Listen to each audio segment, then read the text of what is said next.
السلام علیکم ورحمۃ اللہ وبرکاتہ۔ آج ہم انشاءاللہ بیماری سے شفا کی دعائیں آپ کے ساتھ شیئر کریں گے۔ صحت اور بیماری انسانی زندگی کے ساتھ ساتھ ہے۔ انسان کی زندگی کے کوئی بھی 2 دن ایک جیسے نہیں ہوتے۔ آج اگر انسان خوش ہے تو کل اداس ہوگا، اگر آج وہ اپنے جسم میں قوت محسوس کر رہا ہے تو کل بیمار ہو سکتا ہے۔ انسان کے اوپر دن میں بھی کئی بار مختلف طرح کی کیفیات گزرتی ہیں۔ کبھی انسان روحانی طور پر، جذباتی طور پر بیمار ہوتا ہے اور کبھی انسان جسمانی طور پر بیمار ہو جاتا ہے۔ بیماری کی کیفیت صحت کی کیفیت سے مختلف ہوتی ہے اور ہر انسان اس کو محسوس کر سکتا ہے۔ ایسی صورت میں انسان کو دوا کے ساتھ ساتھ اللہ سبحانہ وتعالیٰ کی طرف رجوع کرنا چاہیے اور اپنے لیے خوب دعائیں کرنی چاہیے۔ بعض اوقات بیمار خود اپنے لیے دعا نہیں کر سکتا تو بیمار کی عیادت کرنے والے اور بیمار کو دیکھنے والے، اس کے دوست، رشتہ دار، عزیز، اقربا اور ایون ہسپتال کا عملہ مریض کے لیے ایسی دعائیں پڑھ سکتا ہے جو اس کے لیے شفا یابی کا ذریعہ ہو سکتی ہیں۔ تو بات یہ ہے کہ انسان ہر حال میں اپنے رب کا محتاج ہے اور اسے اپنی ہر ضرورت کے لیے اپنے رب کی طرف رجوع کرنا چاہیے، اور خصوصاً قبولیت کے مواقع پر۔ رات کا پچھلا پہر اس کے لیے بہت مناسب ہے، جب اللہ سبحانہ وتعالیٰ بندوں کو پکارتے ہیں کہ ہے کوئی جو مجھ سے دعا کرے تو میں اس کی دعا قبول کر لوں، ہے کوئی جو مجھ سے سوال کرے تو میں اس کو جواب دوں، ہے کوئی جو مجھ سے استغفار کرے تو میں اس کو بخش دوں۔ تو جب انسان بیمار ہو اور خصوصاً اگر ایسی بیماری کا شکار ہو کہ جس میں بظاہر شفا کی کوئی امید نہ ہو، تو اسے اور بھی زیادہ خشوع و خضوع کے ساتھ اور ایسے اوقات میں اللہ تعالیٰ کی طرف رجوع کرنا چاہیے کہ جلد از جلد صحت یابی ہو سکے۔ اور اس سلسلے میں کبھی بھی انسان کو اللہ تعالیٰ سے مایوس نہیں ہونا چاہیے۔ پھر یہ بات یاد رہے کہ جب انسان دعا کرے تو اس سے پہلے اللہ سبحانہ وتعالیٰ کی تعریف کے کلمات کہنا نہ بھولے۔ تو آئیے آج ہم آپ کو دعا کرنے سے پہلے کچھ نئے کلمات بتائیں گے جو اللہ سبحانہ وتعالیٰ کی حمد و ثنا پر مبنی ہیں۔ ربنا لک الحمد ملء السماوات والارض وملء ما شئت من شیء بعد اہل الثناء والمجد احق ما قال العبد وكلنا لك عبد اللهم لا مانع لما أعطيت ولا معطي لما منعت ولا ينفع ذا الجد منك الجد۔ اے ہمارے رب، تمام تعریفیں تیرے ہی لیے ہیں جن سے آسمان اور زمین بھر جائیں، اور اس کے بعد جو تو چاہے وہ بھی اس سے بھر جائے۔ تو ہی تعریف اور بزرگی کے لائق ہے۔ بندے جو کہتے ہیں تو ان کا سب سے زیادہ حقدار تو ہے، اور ہم سب تیرے بندے ہیں۔ اے اللہ، جسے تو عطا کرنا چاہے اس سے کوئی روک نہیں سکتا، اور جسے تو نہ دینا چاہے اسے کوئی دے نہیں سکتا، اور کسی مرتبے والے کی بزرگی تیرے سامنے کوئی فائدہ نہیں دے سکتی۔ یعنی اللہ سبحانہ وتعالیٰ کے علاوہ کوئی بھی اور ایسا نہیں ہو سکتا جو انسان کی مشکل کو آسان کر سکے۔ تو آئیے اس کے ساتھ ہم دیکھتے ہیں کہ بیماری کے اسباب کیا ہوتے ہیں، بیماریاں کیوں آتی ہیں۔ سب سے پہلی بات تو یہ کہ بیماری اللہ کے اذن سے آتی ہے۔ جب تک اللہ سبحانہ وتعالیٰ کا اذن نہ ہو، انسان پر کوئی کسی قسم کی مشکل آ نہیں سکتی۔ قرآن مجید میں آتا ہے ما اصاب من مصیبت الا باذن اللہ، جو بھی مصیبت آتی ہے وہ اللہ کے اذن سے آتی ہے اور وہ تقدیر کا حصہ ہوتی ہے، اور اس میں اللہ سبحانہ وتعالیٰ کی حکمت اور مشیت کار فرما ہوتی ہے۔ اور وہ کیا ہو سکتی ہے؟ مثلاً اللہ تعالیٰ کسی بندے کے ساتھ بھلائی کا ارادہ کرتے ہیں، اس کے گناہ معاف کرنا چاہتے ہیں، اس کو کسی خاص چیز کی سمجھ دینا چاہتے ہیں تو اسے تکلیف میں مبتلا کر دیتے ہیں۔ کیونکہ بعض اوقات انسان زندگی میں اتنا مصروف ہوتا ہے اپنے روزانہ کے روٹین کے کاموں میں کہ وہ ٹھہر کر، رک کر، خاموشی کے ساتھ وقفہ لیے بغیر کوئی ایسی بات سوچتا نہیں کہ جو اسے سوچنی چاہیے، جو اللہ تعالیٰ چاہتے ہیں کہ وہ سوچے۔ تو جب انسان بیمار ہو جاتا ہے تو ایک اور کنڈیشن میں آ جاتا ہے، وہ آرام کی کیفیت میں آ جاتا ہے۔ ایسی صورت میں انسان کو وہ باتیں بھی سوچنے کا موقع مل جاتا ہے جو عام طور پر وہ نہیں سوچتا۔ پھر اسی طرح ہمیں ہمارا دین یہ بھی بتاتا ہے کہ بعض اوقات انسان پر بیماری یا کوئی بھی تکلیف اس کے اپنے ہاتھوں کی کمائی سے آتی ہے، یعنی اس کا اپنا کوئی گناہ یا قصور ہوتا ہے جس کی بنا پر اسے وہ تکلیف پہنچتی ہے۔ قرآن مجید میں آتا ہے وَمَا أَصَابَكُم مِّن مُّصِيبَةٍ فَبِمَا كَسَبَتْ أَيْدِيكُمْ وَيَعْفُو عَن كَثِيرٍ، اور تمہیں جو بھی مصیبت پہنچی تو وہ اس وجہ سے ہے جو تمہارے ہاتھوں نے کمایا، اور وہ بہت سی چیزوں سے درگزر کر جاتا ہے۔ اسی طرح بعض اوقات انسان کی بیماریاں اس کے کسی گناہ کا نتیجہ ہوتی ہیں۔ عمر رضی اللہ عنہ نے جب عباس رضی اللہ عنہ سے بارش کی دعا کرنے کے لیے کہا تو انہوں نے کہا اے اللہ، بے شک مصیبتیں گناہوں کی وجہ سے ہی نازل ہوتی ہیں اور انہیں صرف توبہ ہٹا سکتی ہے۔ پھر اسی طرح ایک اور روایت میں آتا ہے رسول اللہ صلی اللہ علیہ وسلم نے فرمایا جب بھی کسی رگ یا آنکھ کو نقصان پہنچتا ہے تو وہ کسی نہ کسی گناہ کی وجہ سے ہوتا ہے، لیکن جو تکالیف اللہ تعالیٰ ویسے ہی ٹالتا رہتا ہے وہ کہیں زیادہ ہو جاتی ہیں۔ پھر اسی طرح بعض بیماریاں انسانوں کے اعلانیہ گناہوں کی وجہ سے بھی ہوتی ہیں، جیسا کہ ایک حدیث میں آتا ہے جب کسی قوم میں بدکاری عام ہو جاتی ہے اور وہ اعلانیہ اس کا ارتکاب کرتے ہیں تو ان میں طاعون اور ایسی مختلف بیماریاں پھیل جاتی ہیں جو کہ ان سے پہلے گزرے ہوئے لوگوں میں نہ تھی۔ ابو امامہ باہلی سے روایت ہے کہ نبی صلی اللہ علیہ وسلم نے فرمایا جس بندے کو بھی بیماری سے پچھاڑ دیا گیا ہو تو اللہ تعالیٰ اسے جب بیماری سے اٹھاتا ہے تو وہ پاک ہوتا ہے۔ تو یہ ایک حقیقت ہے کہ انسان کے گناہ اس کے لیے مشکلات کا سبب بنتے ہیں۔ امام ابن القیم الجوزیہ لکھتے ہیں، ان کی ایک مشہور کتاب ہے الداء والدواء، بیماریاں اور علاج،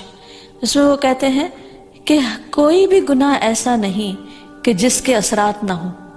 انسان سے چھوٹی یا بڑی جو بھی کوئی غلطی صادر ہوتی ہے اس کے نتیجے میں کچھ نہ کچھ اثرات اس کی زندگی پر ضرور پڑتے ہیں۔ ہاں اگر اللہ تعالیٰ معاف کر دے تو وہ اور بات ہے، ورنہ ہر گناہ کی ایک تاثیر ہوتی ہے، اور ان تاثیرات میں سے ایک چیز یہ ہے کہ انسان مختلف قسم کی بیماریوں میں مبتلا ہو جاتا ہے۔ اسی لیے ہم دیکھتے ہیں کہ جب انسان بیماری میں مبتلا ہوتا ہے تو اللہ تعالیٰ اس بیماری کو اس کے گناہوں کا کفارہ بنا دیتے ہیں۔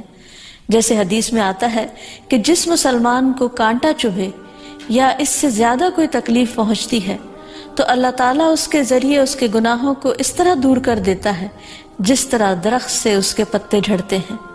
تو اس سے ہمیں یہ پتہ چلتا ہے کہ بیماریوں کے آنے کے مختلف اسباب ہوتے ہیں۔ بیماری بہرحال جس بھی وجہ سے آئے، لیکن اصل چیز دیکھنے کی یہ ہے کہ مومن کا رویہ کیا ہے۔ مومن کو اگر کوئی کانٹا بھی چبھتا ہے تو وہ اس پر صبر کرتا ہے۔ اس لیے بیماری یا تکلیف کے آنے پر انسان کو اللہ سے راضی رہنا چاہیے، شکوہ نہیں کرنا چاہیے، کیونکہ جو اللہ سے راضی ہو جاتا ہے کسی آزمائش پر، اللہ تعالیٰ بھی اس سے راضی ہو جاتا ہے۔ پھر اسی طرح اللہ تعالیٰ کا شکر ادا کرنا چاہیے، کیونکہ بیماری اس سے زیادہ شدید بھی ہو سکتی تھی۔ لہٰذا انسان کو اللہ تعالیٰ جس حال میں رکھے انسان اس پر شکر گزار رہے۔ پھر یہ کہ انسان کسی بھی بیماری میں کسی بھی قسم کی ہو اور زندگی کے کسی بھی حصے میں ہو، اس میں مایوس نہ ہو، پر امید رہے کہ بیماری دور ہو جائے گی۔ پھر اسی طرح اگر بیماری طول پکڑ جائے تو انسان کو گھبرانا نہیں چاہیے، کیونکہ ہر گزرنے والا لمحہ انسان کے درجات میں اضافے کا سبب بنتا ہے اور اس کے گناہ مسلسل جھڑتے چلے جاتے ہیں حتیٰ کہ انسان بالکل پاک صاف ہو جاتا ہے۔ پھر اسی طرح انسان کو بیماری کی حالت میں دوسروں سے شکوے شکایات نہیں کرنے چاہیے، کیونکہ بیماری اللہ کے اذن سے آتی ہے، اور جب انسان ہر ایک کے آگے رونے لگتا ہے تو گویا وہ اللہ تعالیٰ کا شکوہ کر رہا ہوتا ہے، جو چیز اللہ تعالیٰ کو پسند نہیں۔ پھر اسی طرح منہ سے برے الفاظ نہیں نکالنے چاہیے، بیماریوں کو کوسنا نہیں چاہیے، اور پھر ایسے الفاظ نہیں ادا کرنے چاہیے کہ مجھے لگتا ہے کہ اس بیماری میں میری زندگی چلی جائے گی، یا یہ کہ کسی مریض کی عیادت کے لیے جا کر اس کو اس قسم کی بات نہیں کرنی چاہیے، خواہ کتنی ہی خطرناک بیماری کیوں نہ ہو، ہمیشہ اسے امید دلانے چاہیے، کیونکہ مایوسی کے الفاظ اور برے بھلے اور منفی قسم کی باتیں اللہ تعالیٰ کو پسند نہیں، اور انسان ویسے بھی جیسے سوچتا ہے پھر اس کے ایکشن اس کے مطابق ہونے لگتے ہیں۔ اب یہ ہے کہ انسان بیماری میں دوا ضرور کرے، کیونکہ حدیث میں آتا ہے کہ اللہ تعالیٰ نے کوئی بیماری ایسی نہیں اتاری جس کے لیے دوا نہ اتاری ہو۔ ہاں، جسے معلوم ہو اسے معلوم ہوتا ہے، اور جسے نہیں معلوم ہوتا اسے نہیں معلوم ہوتا۔ بعض اوقات اللہ تعالیٰ ڈاکٹر کے دل میں ڈال دیتا ہے اور اس کا علاج اس کو سمجھ میں آ جاتا ہے، اور بعض اوقات وہ بیماری لا علاج ہوتی ہے، حالانکہ اس کا علاج موجود ہوتا ہے مگر کسی کو بھی علاج سمجھ میں نہیں آتا۔ بہرحال نوعیت کچھ بھی ہو تو علاج ضرور کراتے رہنا چاہیے، اور کبھی مایوس نہیں ہونا چاہیے کہ اس بیماری کا علاج ہو نہیں سکتا۔ نہیں، ایک کے بعد ایک کوشش انسان کرتا رہے، اور جب اللہ کا اذن ہوگا بیماری دور ہو جائے گی۔ اور اس کے ساتھ ساتھ انسان یہ بھی یقین رکھے کہ شفا اللہ کے ہاتھ میں ہے، کسی ڈاکٹر کے ہاتھ میں نہیں، کسی انسان کے ہاتھ میں نہیں، کیونکہ جب تک اللہ کا اذن نہ ہو شفا نہیں ہو سکتی، خواہ کوئی کتنا بھی بڑا ڈاکٹر کیوں نہ ہو۔ اسی لیے نبی صلی اللہ علیہ وسلم کی دعاؤں کے آخر میں آتا ہے کہ لا شفا الا شفاؤ، کوئی شفا نہیں مگر تیری ہی شفا، یعنی جو اللہ سبحانہ وتعالیٰ اپنے بندے کو شفا عطا کرے۔ پھر اسی طرح یہ ہے کہ حضرت ابراہیم علیہ السلام نے اللہ سبحانہ وتعالیٰ کے بارے میں فرمایا تھا کہ وَإِذَا مَرِضْتُ فَهُوَ يَشْفِينِ، کہ جب میں بیمار ہوتا ہوں تو وہی مجھے شفا دیتا ہے، یعنی اللہ تعالیٰ ہی اس بیماری کو دور کرتا ہے۔ اسی طرح ایک اور روایت سے بھی پتہ چلتا ہے کہ شفا دراصل اللہ سبحانہ وتعالیٰ کے ہاتھ میں ہے۔ حضرت عائشہ سے مروی ہے کہ رسول اللہ صلی اللہ علیہ وسلم دم کیا کرتے تھے اور یہ دعا پڑھتے تھے، امسح البأس رب الناس بیدک الشفاء لا یکشف الکرب الا انت، اے لوگوں کے رب تکلیف کو دور کر دے، تیرے ہی ہاتھ میں شفا ہے، تیرے سوا اس کو دور کرنے والا اور کوئی بھی نہیں۔ پھر اسی طرح انسان جب کسی بیمار کی عادت کے لیے جائے تو اس پر بھی دعا پڑھے اور اس کے لیے دعا کرے۔ رسول اللہ صلی اللہ علیہ وسلم نے فرمایا، جو مسلمان کسی ایسے بیمار کی عیادت کے لیے اس کے پاس آئے جس کی موت کا وقت قریب نہ آیا ہو اور 7 مرتبہ یہ پڑھے، اسأل اللہ العظیم رب العرش العظیم ان یشفی فلانا من وجعہ، میں اس عظمت والے اللہ سے سوال کرتا ہوں جو عرش عظیم کا رب ہے کہ فلاں کو اس کی تکلیف سے شفا عطا فرمائے،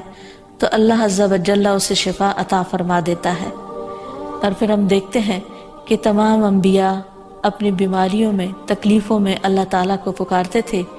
جیسا کہ ایوب علیہ السلام کی دعا قرآن مجید میں آتی ہے، وَأَيُّوبَ إِذْ نَادَى رَبَّهُ أَنِّي مَسَّنِيَ الضُّرُّ وَأَنْتَ أَرْحَمُ الرَّاحِمِينَ فَاسْتَجَبْنَا لَهُ فَكَشَفْنَا مَا بِهِ مِنْ ضُرٍّ وَآتَيْنَاهُ أَهْلَهُ وَمِثْلَهُمْ معهم رحمة من عندنا وذكرى للعابدين۔ اور ایوب جب اس نے اپنے رب کو پکارا کہ بے شک مجھے تکلیف پہنچی ہے اور تو رحم کرنے والوں میں سب سے زیادہ رحم کرنے والا ہے، تو ہم نے اس کی دعا قبول کر لی، پس اسے جو بھی تکلیف تھی اسے دور کر دیا، اور اسے اس کے گھر والے اور ان کے ساتھ ان کی مثل اور عطا کر دیے، اپنے پاس سے رحمت کے لیے اور ان لوگوں کی یاد دہانی کے لیے جو عبادت کرنے والے ہیں۔ اسی طرح رسول اللہ صلی اللہ علیہ وسلم نے ایک اور موقع پر ایک صحابی عثمان بن ابی عاص الثقفی کو ایک دعا سکھائی۔ جب وہ نبی صلی اللہ علیہ وسلم کے پاس حاضر ہوئے، وہ کہتے ہیں مجھے اتنی تکلیف تھی کہ قریب تھا کہ وہ مجھے ہلاک کر دیتی، تو نبی صلی اللہ علیہ وسلم نے مجھے فرمایا، اس درد کی جگہ پر اپنا دایاں ہاتھ رکھو اور 7 مرتبہ کہو، بسم اللہ اعوذ بعزت اللہ وقدرتہ من شر ما اجد واحاذر، اللہ کے نام کے ساتھ میں پناہ مانگتا ہوں اللہ کی عزت کی اور اس کی قدرت کی، اس شر سے جو میں محسوس کرتا ہوں، یعنی اس تکلیف سے بچنے کے لیے جو مجھے محسوس ہو رہی ہے اور جس سے میں خوف محسوس کرتا ہوں۔ عثمان کہتے ہیں کہ جب میں نے یہ پڑھا تو اللہ سبحانہ و تعالیٰ نے مجھے شفا عطا کر دی۔ پھر اسی طرح ہر بیماری سے شفا کی دعا نبی صلی اللہ علیہ وسلم نے سکھائی۔ عبداللہ بن عباس سے مروی ہے کہ نبی اکرم صلی اللہ علیہ وسلم نے فرمایا، جب کوئی شخص کسی ایسے مریض کی عیادت کرے جس کی موت کا وقت ابھی قریب نہ آیا ہو اور اس کے پاس 7 مرتبہ یہ دعا پڑھے، اسأل اللہ العظیم رب العرش العظیم ان یشفیک، میں عظمت والے اللہ جو عرش عظیم کا رب ہے اس سے دعا کرتا ہوں کہ وہ تمہیں شفا عطا کرے، تو اللہ تعالیٰ اسے اس مرض سے شفا عطا کر دے گا۔ پھر اسی طرح نبی صلی اللہ علیہ وسلم اگر کسی کو کوئی پھوڑا پھنسی ہوتی تو اپنے لعاب دہن کے ساتھ زمین کی مٹی تھوڑی سی لے کر اس درد تکلیف والی جگہ پر لگاتے تو اس سے بھی شفا ہوتی۔ حضرت عائشہ کہتی ہیں کہ جب کسی انسان کے عضو میں کوئی تکلیف ہوتی، پھوڑا یا زخم ہوتا، تو نبی صلی اللہ علیہ وسلم اپنی انگلی اس طرح رکھتے، اور سفیان جو راوی ہیں انہوں نے اپنی شہادت کی انگلی زمین پر رکھی، پھر اسے اٹھا کر فرمایا، بسم اللہ تربت اردنا بریقت بعدنا لیشفى به سقیمنا باذن ربنا، اللہ کے نام کے ساتھ ہماری زمین کی مٹی ہمارے رب کے حکم سے ہم میں سے بعض کے تھوک کے ساتھ ہمارے بیمار کو شفا دی جائے۔ یعنی لعاب دہن کا اپنا ایک اثر ہوتا ہے، اور لعاب دہن جو ہے ایک طرح سے دوا کا کام کرتا ہے، اور اللہ کا نام لے کر جب لعاب دہن لگایا جائے تو شفا ہوتی ہے۔ جیسے کہ ایک اور موقع پر نبی صلی اللہ علیہ وسلم نے ایک جلے ہوئے مریض کے اوپر یہی دعا پڑھ کر لعاب دہن لگایا تو اللہ تعالیٰ نے اس مریض کو شفا یاب کر دیا، اور وہ دعا تھی، اذھب البأس رب الناس واشف انت الشافی لا شفاء الا شفاؤک شفاء لا یغادر سقما۔ پھر اسی طرح ایک موقع پر ایک قبیلے کے سردار کو جب بچھو نے کاٹ لیا اور اس کے جسم میں زہر پھیل گیا تو ایک صحابی نے سورۃ الفاتحہ پڑھ کر اس پر دم کیا تو اس سے اس کو شفا ہو گئی، اور یہ بات جب نبی صلی اللہ علیہ وسلم کو بتائی گئی تو آپ اس پر خوش ہوئے۔ اور سورۃ فاتحہ سب لوگوں کو آتی ہے، اسی لیے اس کا نام سورۃ الشفا بھی ہے، کیونکہ یہ بیماری میں بطور علاج پڑھی جاتی ہے مریض پر۔ مریض خود بھی پڑھ سکتا ہے اور اس کے اٹینڈنٹس بھی اس پر پڑھ سکتے ہیں۔ حضرت علی رضی اللہ تعالیٰ عنہ کہتے ہیں کہ نبی صلی اللہ علیہ وسلم کو بچھو نے ڈس لیا اور آپ نماز پڑھ رہے تھے۔ جب آپ نماز سے فارغ ہوئے تو آپ نے فرمایا، اللہ تعالیٰ بچھو پر لعنت کرے، یہ نہ نمازی کو چھوڑتا ہے نہ کسی اور کو۔ پھر آپ نے پانی اور نمک منگوایا، آپ اس پر ملتے جا رہے تھے اور یہ صورتیں پڑھ رہے تھے، قل یا ایھا الکافرون وقل اعوذ برب الفلق اور قل اعوذ برب الناس، تو یہ بھی ایسے مواقع پر پڑھی جا سکتی ہیں۔ پھر اسی طرح یہ ہے کہ اگر کسی بھی دوا یا دعا سے مریض صحت یاب نہ ہو رہا ہو، اس کی تکلیف کم نہ ہو رہی ہو، تو بھی موت نہیں مانگنی چاہیے، کیونکہ مومن کے لیے زندگی ایک بہت بڑی نعمت ہے۔ وہ جس بھی حال میں گزرے، بہرحال وہ اسے آخرت کمانے کا ذریعہ بنا سکتا ہے۔ یعنی اگر وہ تکلیف میں اس کی زندگی گزر رہی ہے اور اس پر وہ صبر کر رہا ہے اور اللہ کو یاد کر رہا ہے، تو اس کے بے پناہ درجات بلند ہونے کا ذریعہ ہے۔ یعنی یہ بیماری اس کے لیے بلندی درجات کا ذریعہ بن جاتی ہے۔ اس لیے کبھی بھی موت نہیں مانگنی چاہیے۔ ہاں اگر تکلیف حد سے بڑھ جائے تو انسان یہ دعا مانگ سکتا ہے، اللہم احینی ما کانت الحیات خیرا لی وتوفنی اذا کانت الوفات خیرا لی، اے اللہ جب تک میرے لیے زندگی بہتر ہو مجھے زندہ رکھ، اور جب میرے لیے وفات بہتر ہو تو مجھے وفات دے دے۔ تو اللہ تعالیٰ سے دعا ہے کہ اللہ تعالیٰ تمام بیماروں کو صحت اور شفا عطا فرمائے، اور ہمیں بیماری اور آزمائش کے موقع پر اپنی طرف رجوع کرنے کی توفیق دے، اور ہر طرح کے شرک اور ایسے کاموں سے بچائے جو اس کو ناراض کرنے والے۔ وآخر دعوانا ان الحمد للہ رب العالمین۔